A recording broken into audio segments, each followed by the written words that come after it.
പ്രിയ സജ്ജനങ്ങൾക്ക് സാദര നമസ്കാരം. ശ്രീനാരായണ ഗുരുദേവൻ്റെ ജാതി നിർണയം എന്ന കൃതിയെ നമുക്ക് പരിചയപ്പെടാം.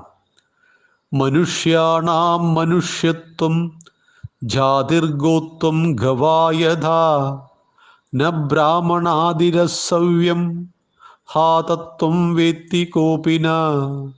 ഒരു ജാതി, ഒരു മതം, ഒരു ദൈവം, മനുഷ്യന് ഒരു യോനിയൊരാകാരം, ഒരു ഭേദവുമില്ലതിൽ. ഒരു ജാതിയിൽ നിന്നല്ലോ പിറന്നിടുന്നു സന്തതി. നരജാതിയതോർക്കുമ്പോൾ ഒരു ജാതിയിലുള്ളതാ. നരജാതിയിൽ നിന്നത്രേ പിറന്നിടുന്നു വിപ്രനും പറയൻ താനുമെന്നുള്ളൊരന്തരം നരജാതിയിൽ. പറച്ചിയിൽ നിന്നു പണ്ടു പരാശര മഹാമുനി പിറന്നു മറസൂത്രിച്ച മുനി കൈവർത്ത കന്യയിൽ. ഇല്ലാ ജാതിയിലൊന്നുണ്ടോ വല്ലതും ഭേദമോർക്കുകിൽ. ചൊല്ലേറും വ്യക്തിഭാഗത്തിലല്ലേ ഭേദമിരുന്നീടൂ. ഒരുപാട് തെറ്റിദ്ധരിപ്പിക്കപ്പെട്ടതും ഒരുപാട് പൂർണ്ണമാകാതെ പോയതുമായ ഒരു കൃതിയാണിത്. ശ്രീനാരായണ ഗുരുദേവനെ കുറിച്ച് നിങ്ങൾക്ക് എന്തറിയാമെന്ന് ചോദിച്ചാൽ സാമാന്യേന മലയാളി പറയുന്ന ഒരു വാക്കാണ് ഒരു ജാതി, ഒരു ദൈവം, ഒരു ജാതി, ഒരു മതം, ഒരു ദൈവം, മനുഷ്യന് എന്ന് ഗുരുദേവൻ പറഞ്ഞു. മതമേതായാലും മനുഷ്യൻ നന്നായാൽ മതി എന്ന് ഗുരുദേവൻ പറഞ്ഞു.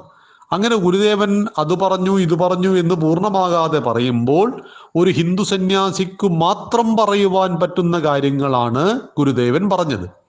മനുഷ്യന് മനുഷ്യത്വമാണ് ജാതി, ഗോവിന് ഗോത്വം എന്നതുപോലെ ഒരു ജാതി മനുഷ്യജാതിയാണ്, ഒരു മതം, ഒരു ദൈവം, മനുഷ്യന് ഒരു യോനി, ഒരാകാരം, ഒരു ഭേദവുമില്ലതിൽ. ഒരു ജാതിയിൽ നിന്നല്ലോ പിറന്നിടുന്നു സന്തതി. ആ ജാതിയുടെ പേരെന്താണ്? നരജാതി. അതോർക്കുമ്പോൾ ഒരു ജാതിയിലുള്ളതാം. ഇവിടെ ഓർക്കുക എന്ന് വെച്ചാൽ ബുദ്ധിപൂർവം ചിന്തിക്കുക. നാം പല ജാതി, മതം എന്നൊക്കെ പറയുമ്പോഴും നമ്മളെല്ലാം മനുഷ്യരാണ്, നമ്മളെല്ലാം മനുഷ്യജാതിയാണ്. ഇത് ഒരു ഹിന്ദു സന്യാസിയുടെ അഭിപ്രായമാണ്. ഇങ്ങനെ പറയുവാൻ ഒരു ഹിന്ദു സന്യാസിക്ക് മാത്രമേ കഴിയുള്ളൂ. എന്തുകൊണ്ടെന്നാൽ എൻ്റേതു മാത്രം ശരിയെന്ന് സെമിറ്റിക് മതങ്ങൾ പറയുമ്പോൾ എൻ്റേതും നിൻ്റേതും സർവ്വതും ശരിയാണ് എന്ന് പറയുന്നതാണ് ഭാരതത്തിൻ്റെ ഫിലോസഫി. ഇവിടെയാണ് ഗുരുദേവൻ പറയുന്നത് മനുഷ്യന് മനുഷ്യത്വമാണ് ജാതി, ഗോവിന് ഗോത്വം എന്നതുപോലെ. നരജാതിയിൽ നിന്നത്രേ പിറന്നിടുന്നു വിപ്രനും. പണ്ഡിതന്മാർ പിറക്കുന്നത് നരജാതിയിൽ നിന്നാണ്. പറയനും പുലയനും നായരും നമ്പൂരിയുമെല്ലാം നാം ഉണ്ടാക്കിയ ജാതി സമ്പ്രദായങ്ങളാണ് എന്നറിയുക. തൊട്ടുകൂടായ്മയും തീണ്ടിക്കൂടായ്മയും ദൃഷ്ടിയിൽപ്പെട്ടാലും ദോഷമുള്ള അവസ്ഥ അറിവില്ലാത്ത മനുഷ്യൻ്റെ സൃഷ്ടികളായിരുന്നു എന്നുകൂടി അറിയുക. ഇതൊന്നും ഭാരതം നമ്മെ പഠിപ്പിച്ചതല്ല. ഭാരതത്തിൽ ഇതൊന്നും ഉണ്ടായിരുന്നില്ല. പറച്ചിയിൽ നിന്ന് പണ്ടു പരാശര മഹാമുനി പിറന്നു മറസൂത്രിച്ച മുനി കൈവർത്ത കന്യയിൽ. അതായത് പരാശര മഹാമുനി അദ്ദേഹത്തിന് സത്യവതി എന്ന മുക്കുവ സ്ത്രീയിൽ പിറന്ന മകനായ കൃഷ്ണദ്വൈപായനൻ അഥവാ വേദവ്യാസനാണ്. വേദങ്ങളെ നാലായി പകുത്തതും മഹാഭാരതവും ഭഗവത്ഗീതയും നമുക്ക് നൽകിയതും എന്ന് പറയുമ്പോൾ തൊട്ടുകൂടായ്മയും തീണ്ടിക്കൂടായ്മയും ഒന്നും ഈ ഭാരതത്തിൻ്റെ സംസ്കാരത്തിൻ്റെ ഭാഗമായിരുന്നില്ല എന്ന് നാം ഓർക്കുക. ഇല്ലാ ജാതിയിലൊന്നുണ്ടോ വല്ലതും. നമ്മൾ ചിന്തിച്ചാൽ ഈ ജാതി വിശ്വാസങ്ങളിൽ വല്ല കാര്യവുമുണ്ടോ?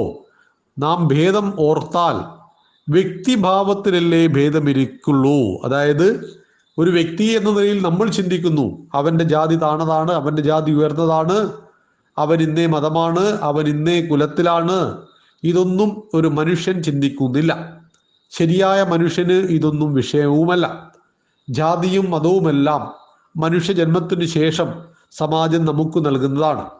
ഒരു മുസ്ലിം വീട്ടിലെ കുട്ടി മുസ്ലിമായിട്ടും ഹിന്ദു വീട്ടിലെ കുട്ടി ഹിന്ദുവായിട്ടും ക്രിസ്ത്യൻ വീട്ടിലെ കുട്ടി ക്രിസ്ത്യാനിയായിട്ടും വളരുന്നത് പ്രകൃതിയിൽ അങ്ങനെ ഒരു ഭാവമില്ല.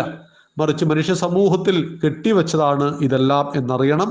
അപ്പം ഗുരുദേവൻ്റെ ജാതി നിർണയം എന്ന ആ കൃതിയുടെ ലക്ഷ്യം ഇതാണ്.